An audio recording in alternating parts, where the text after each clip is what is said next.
And so the flip side of being inconsequential and tiny is that each of us is in every moment a full expression of the entire universe.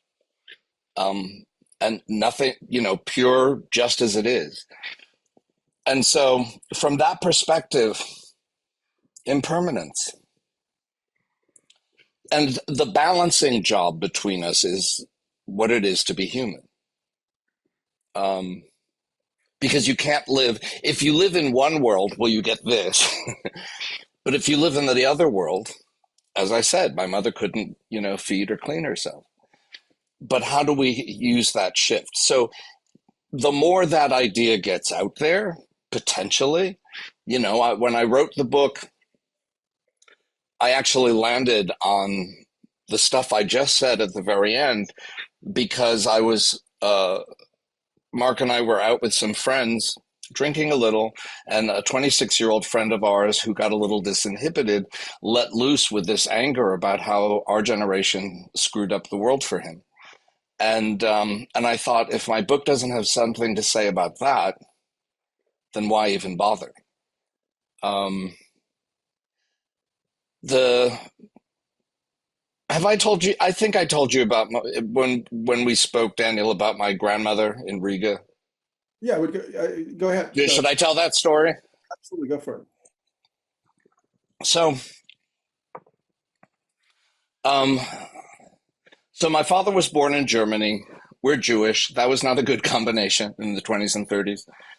My father was sent to England on something called the Kindertransport. The British rescued 10,000. They paid the German government for 10,000 Jewish children who were sent to England and rescued that way.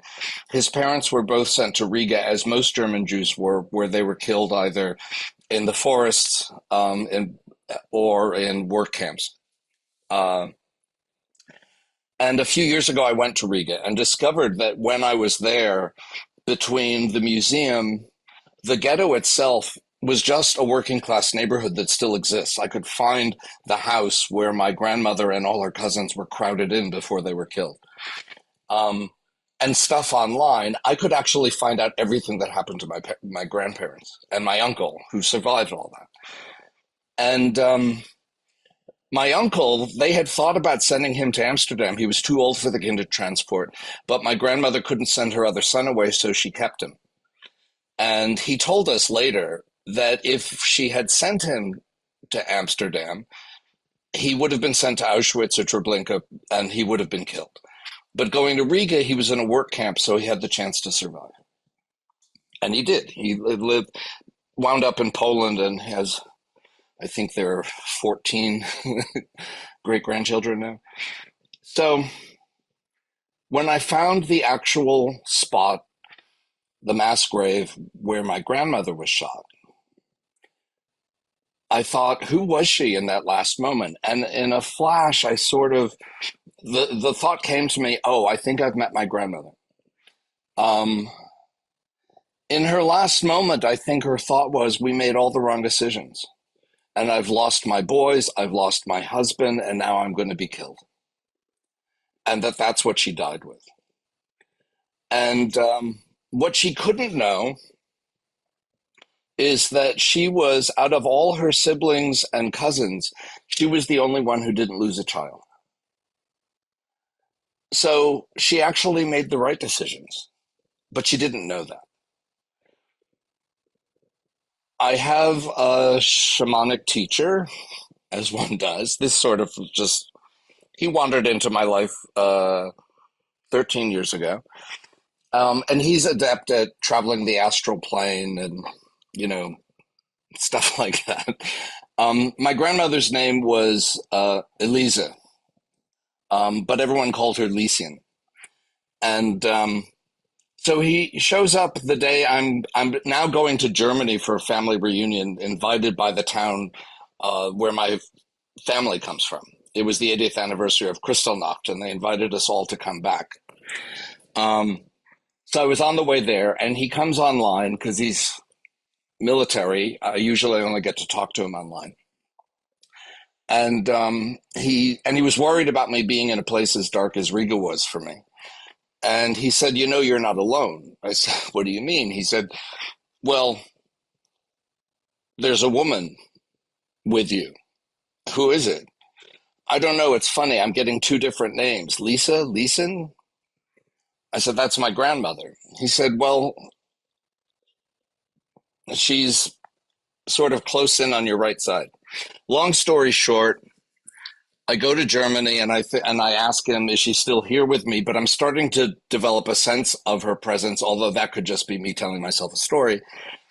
But at one point, I turn to the elder of our generation and I say to her, do you believe in ghosts? And she said, of course I do.